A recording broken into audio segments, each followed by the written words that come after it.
안녕하세요. 더 의미 있는 삶을 위해 세상의 다양한 지혜들을 전달해 드리고 있습니다. 오늘도 시청해 주셔서 감사합니다. 혹시 이런 질문을 스스로에게 던져본 적이 있으신가요? 나는 왜 항상 부족하다고 느낄까? 혹은 진정한 행복은 도대체 어디에 있는 걸까? 우리는 행복을 찾기 위해 정말 열심히 살아왔습니다. 더 좋은 집, 더 높은 연봉, 더 많은 인정, 더 예쁜 외모. 마치 행복이 저밖에 우리가 아직 손에 넣지 못한 무언가에 숨겨져 있다고 믿는 것처럼 말이죠. 하지만 이상하게도 목표를 이룰수록 행복은 잠시 반짝했다가 금세 사라지고 우리는 다시 다음 목표를 향해 불안하게 달려가고 있습니다. 왜 우리의 삶은 이토록 채워지지 않는 갈증의 연속일까요? 우리는 이 끝없는 갈증을 멈추는 법을 알지 못한 채 마치 처바퀴를 도는 다람쥐처럼 매일 똑같은 고통을 반복하고 있는지도 모릅니다. 우리는 너무나 지쳐버렸습니다. 2600년 전 인도 땅의 한 왕자였던 석가모니 부처님 역시 우리와 똑같은 질문을 던지셨습니다. 부처님 세상의 모든 즐거움을 누릴 수 있었지만 어느 날 성 밖으로 나가 늙음, 병듦, 죽음이라는 피할 수 없는 세 가지 고통을 목격하셨죠. 부처님은 깊이 고민하셨습니다. 아무리 행복한 순간이라도 결국 변하고 사라진다면 그것은 진정한 행복일 수 없다. 부처님은 왕자의 지위를 버리고 수많은 시행착오와 6년의 고행 끝에 보리수 아래에서 깨달음을 얻으셨습니다. 그리고 우리에게 남기신 단 하나의 진리는 바로 행복은 소유에 있지 않고 바로 집착을 멈추는 데 있다는 것이었습니다. 이 가르침은 오늘날 복잡하고 피곤한 세상을 살아가는 우리에게 가장 절실하고도 위안이 되는 지혜가 되었습니다. 자, 그렇다면 부처님은 왜 집착이야말로 괴로움의 근원이라고 말씀하셨을까요? 그분이 가르쳐 주신 네 가지 거룩한 진리 중에서 가장 핵심은 바로 집착입니다. 괴로움의 원인은 바로 갈망, 목마름과 이 집착이라는 것이죠. 우리가 고통스러워하는 순간을 떠올려 보세요. 대부분은 가지고 싶은 것을 갖지 못했을 때 솟아나는 탐욕 때문에 괴롭고 원치 않는 사람이나 상황을 피하려 할 때 폭발하는 분노 때문에 괴롭습니다. 그리고 이 모든 것이 영원할 거라 착각하는 어리석음 때문에 또다시 괴로워합니다. 이것이 바로 불교에서 말하는 괴로움의 세 가지 불길, 탐욕, 분노, 어리석음입니다.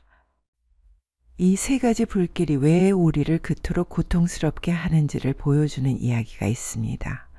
먼 옛날 부처님께 한 남자가 찾아왔습니다.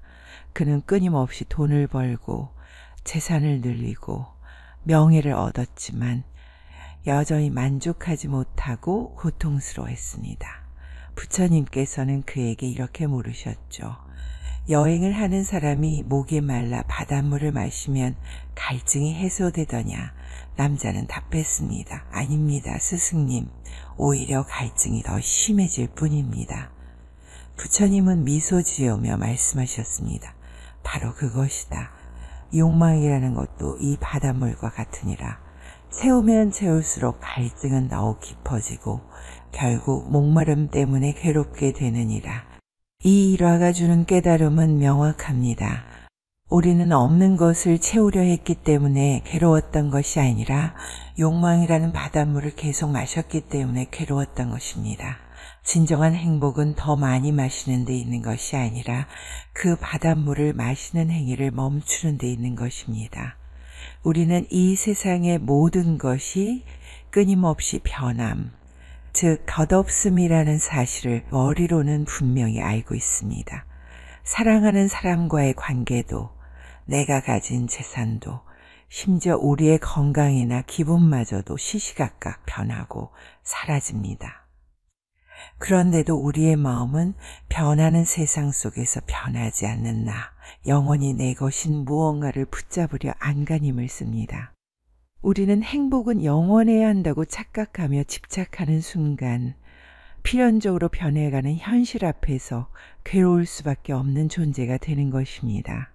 부처님이 발견하신 행복의 공식은 정말 간단합니다. 괴로움이란 변화하는 세상에 대한 나의 집착이 만들어낸 환상이라는 것이죠. 이 덧없음의 진리를 가장 극명하게 보여주는 부처님의 일화로 키사 고타미의 이야기가 있습니다.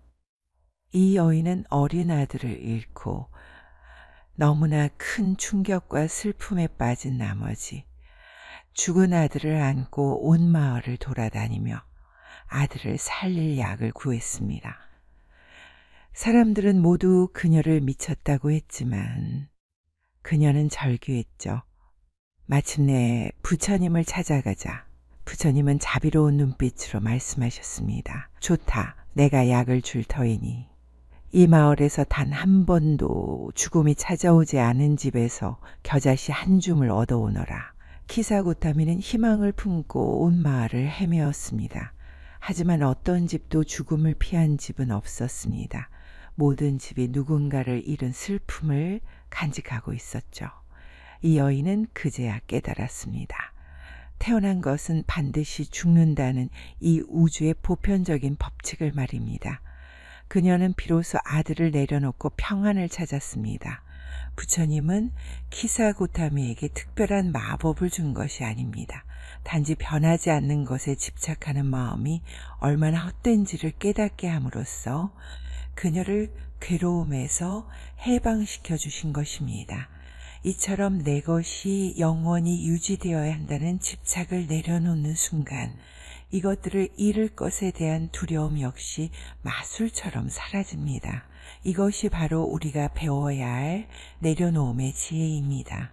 그런데 이 집착 중에서 가장 강력하고 끈질긴 것이 바로 나에 대한 집착, 즉 자아에 대한 집착입니다. 우리는 우리의 몸, 우리의 생각, 우리의 감정, 우리의 기억이 변하지 않는 나라고 굳게 믿습니다.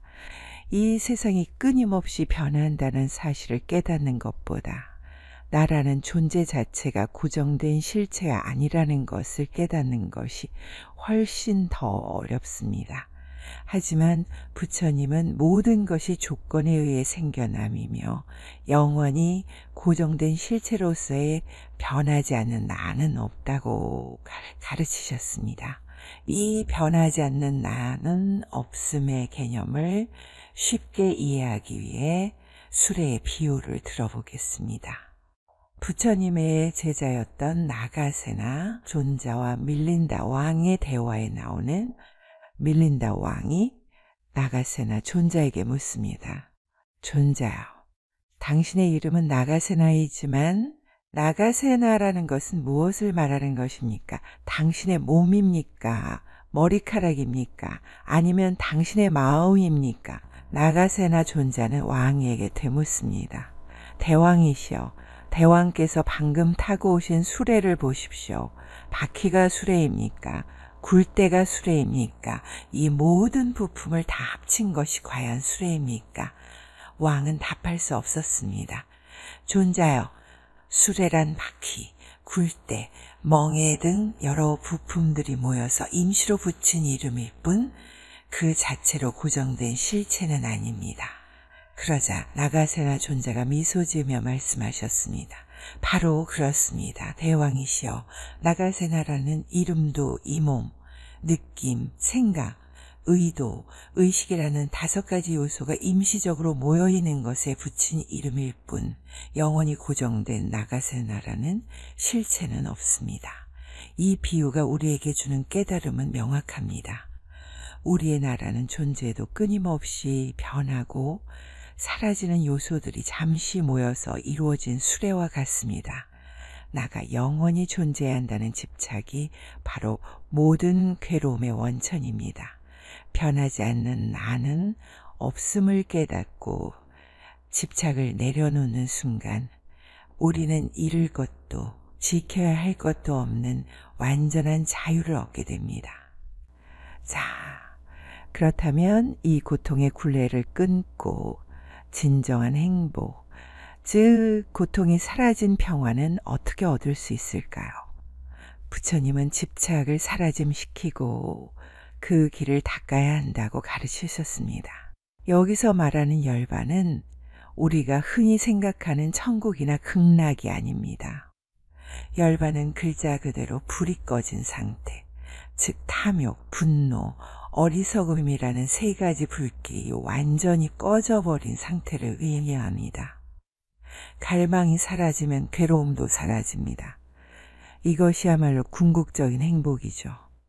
이 내려놓음은 포기나 체념과는 완전히 다릅니다. 오히려 그것은 삶을 가장 현실적으로 마주하고 스스로 괴로움에서 벗어나기 위해 시도하는 가장 용기 있고 능동적인 행동입니다. 우리는 이제 내려놓음을 삶의 기술로 익혀야 합니다. 우리가 소유한 모든 것은 잠시 빌려 쓰는 것임을 깨닫고 내 것이라는 집착을 내려놓아야 합니다. 또한 세상은 본래 불완전하고 예측 불가능한 흐름 속에 있습니다. 그 불완전함을 있는 그대로 너그럽게 받아들일 때 비로소 마음이 쉬고 평화가 찾아옵니다. 우리의 마음은 마치 모래시계와 같습니다. 욕망과 집착이 모래처럼 끊임없이 쌓이면 평화는 질식하고 괴로움만 남게 되죠. 이 모래시계를 과감하게 거꾸로 뒤집는 것, 그것이 바로 내려놓음의 지혜가 가져다주는 홀가분함입니다. 그렇다면 부처님은 우리에게 이 내려놓음의 지혜를 어떻게 실천하라고 가르치셨을까요? 부처님은 우리에게 특별한 장소나 복잡한 수행이 아닌 지금 이 순간에서 행복을 찾는 실용적인 방법을 제시했습니다. 그것이 바로 마음 챙김입니다. 우리의 마음은 보통 과거의 후회나 미래의 걱정 속을 헤매느라 정작 지금을 놓치고 있습니다. 예를 들어 지금 내가 차를 마시고 있어도 머릿속은 내일 할 일이나 어제의 실수로 가득 차 있죠. 마음 챙김은 이처럼 방황하는 마음을 지금 여기로 부드럽게 데려와 정착시키는 아주 단순하면서도 강력한 훈련입니다. 부처님께서는 이 마음 챙김을 4가지 대상에 집중할 것을 권하셨습니다. 첫째는 몸에 대한 마음 챙김, 둘째는 느낌 감정에 대한 마음 챙김, 셋째는 마음에 대한 마음 챙김, 넷째는 현상에 대한 마음 챙김입니다. 이 마음 챙김의 힘을 보여주는 또 하나의 일화가 있습니다. 부처님께서는 한 제자에게 걷는 동안에는 걷고 있다는 것을 알아차리고 앉아 있을 때는 앉아 있다는 것을 알아차리라고 가르치셨습니다. 이 제자는 부처님의 가르침을 따라 길을 걸을 때 발이 땅에 닿는 느낌, 호흡의 움직임, 주변의 소리 등 오직 지금의 감각에만 집중하는 훈련을 했습니다. 그러자 마음속에 끊임없이 떠오르던 잡념과 번뇌가 점차 사라지고 이 단순한 행위 자체가 깊은 평화와 깨달음으로 이어졌습니다. 우리는 일상에서 언제든 이 훈련을 할 수 있습니다. 출퇴근길을 명상의 시간으로 바꾸는 걷기 명상을 해보세요. 발이 땅에 닿는 느낌, 공기가 피부에 스치는 감각 등 오직 이 순간의 감각에만 집중하는 것입니다. 혹은 식사할 때 스마트폰을 내려놓고 음식의 색깔, 냄새, 맛, 식감을 오롯이 느끼는 식사 명상도 좋습니다. 음식 한 조각이 입안에서 사라질 때까지의 모든 과정을 알아차릴 때 우리는 단순한 행위에서도 깊은 만족감과 감사함을 느끼게 될 것입니다. 이 마음 챙김은 내가 지금 화를 내고 있다면 지금 내 안에서 분노라는 감정이 올라왔구나 하고 그 감정을 알아차리는 것입니다. 우리는 감정의 폭풍우에 휩쓸려 허우적대지 않고 한 발짝 뒤로 물러나서 구경꾼처럼 바라볼 수 있게 됩니다. 이 순간 감정은 힘을 잃고 저절로 사라지게 되는데 이것이 바로 괴로움의 연결고리를 끊는 가장 빠르고 확실한 길입니다. 이처럼 마음 챙김으로 현재에 머무르는 힘을 얻으면 우리는 자연스럽게 이미 가진 것에 감사하는 마음을 회복하게 됩니다. 행복의 가장 큰 적은 바로 비교입니다. 우리는 끊임없이 타인의 삶과 내가 가진 것을 비교하며 스스로를 괴롭힙니다. 부처님은 적은 것에 만족하고 스스로의 욕심을 경계하라고 가르치셨습니다. 이것은 결코 가난하게 살라는 뜻이 아닙니다. 이것은 행복의 기준점을 외부가 아닌 내부에 설정하라는 지극히 현실적인 지혜입니다. 이 적은 것에 만족함의 가르침과 관련하여 부처님과 한 수행자의 유명한 이야기가 있습니다. 부처님께 귀의한 가난한 농부 출신의 한 수행자는 자신이 가진 것이라고는 해진 승복 한 벌과 바로 하나뿐이었습니다. 그는 가진 것이 없었지만 늘 미소를 띠고 평화로웠습니다. 어느 날 부처님께서는 이 수행자에게 옷을 하나 더 하사하셨습니다. 그런데 놀랍게도 그날 이후 수행자의 얼굴에 미소가 사라지고 근심이 가득한 것입니다. 부처님께서 이유를 묻자 수행자는 대답했습니다. 존경하는 스승님, 옷이 한 벌일 때는 빨아서 말리는 동안 맨몸으로 앉아 있어도 걱정이 없었습니다. 하지만 옷이 두 벌이 되자 혹시 한 벌이 더러워지거나 잃어버릴까봐 끊임없이 걱정하게 됨. 이 일화는 우리에게 깊은 울림을 줍니다. 우리를 괴롭게 하는 것은 없는 것이 아니라 이미 가진 것을 잃을까봐 걱정하는 마음임을 말이죠. 우리는 옆집은 더 넓은 집에 사는데 하고 남과 비교하는 대신 오늘 아침 내가 편안하게 누워 잠들 집이 있어서 감사하다고 스스로 만족할 때 우리는 결코 부족하지 않은 풍요로운 존재임을 깨닫게 됩니다. 외부의 화려한 조건 없이도 흔들리지 않는 내면의 평화. 이것이 바로 부처님이 말씀하신 진정한 행복의 기반입니다. 그리고 이 내면의 평화는 홀로 완성되지 않습니다. 부처님은 진정한 평화는 이웃과 세상에 대한 자비를 실천할 때 비로소 완성됨을 아셨습니다. 나의 행복은 타인의 행복과 깊이 연결되어 있기 때문입니다. 불교에서 말하는 자비는 두 가지 마음으로 이루어져 있습니다. 하나는 자애, 사랑, 즉 모든 존재가 행복하기를 진심으로 바라는 자애의 마음입니다.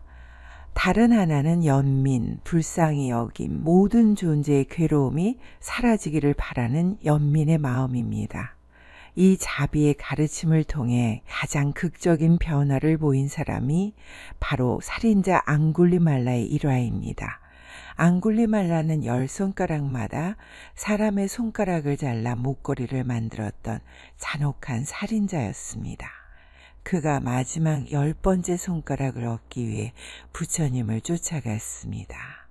부처님은 여전히 평화로운 걸음으로 걸으셨습니다. 앙굴리말라가 멈춰라 하고 소리쳤지만 부처님은 뒤돌아보시며 말씀하셨습니다. 앙굴리말라여, 나는 이미 멈추었다. 이제 너는 언제 멈출 것이냐.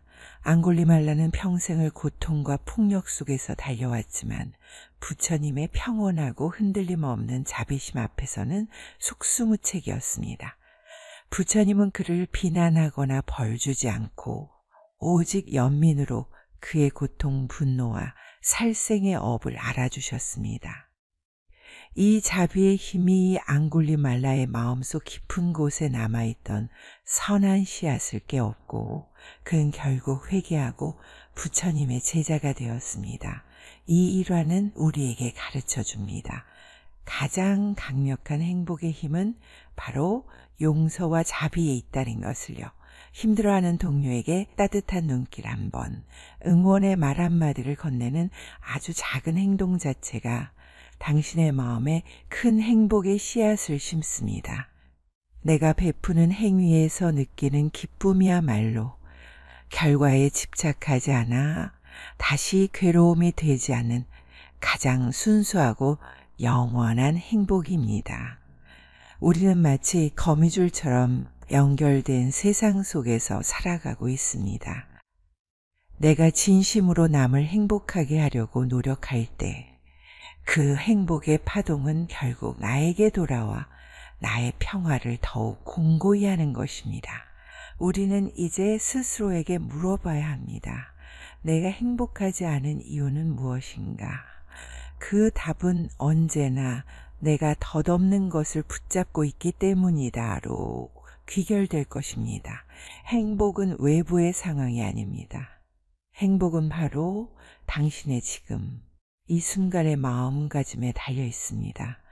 소유하려 집착하지 않고 순간의 변화를 있는 그대로 받아들이며 이미 가진 것에 감사하고 주변에 사랑을 나눌 때 당신은 석가모니 부처님이 발견하신 진정한 행복의 길에 서게 될 것입니다. 이 길은 특별한 장소나 종교적 의례를 요구하지 않습니다. 오직 당신의 현재의 마음을 요구할 뿐입니다. 지금 당신이 마시는 차 한 모금, 숨 쉬는 공기 한 번, 사랑하는 사람의 얼굴에서 발견하는 미소, 이 모든 것에 마음 챙김을 하십시오. 그리고 세상의 모든 존재가 고통에서 벗어나 행복하기를 진심으로 바라보세요. 지금 이 순간 당신의 마음은 평화롭고 자유롭습니까? 이 질문에 네라고 답할 수 있는 힘, 그것이 바로 당신이 찾던 진정한 행복입니다. 지금 바로 그 평화를 선택하세요. 당신은 이미 행복할 준비가 되어 있습니다.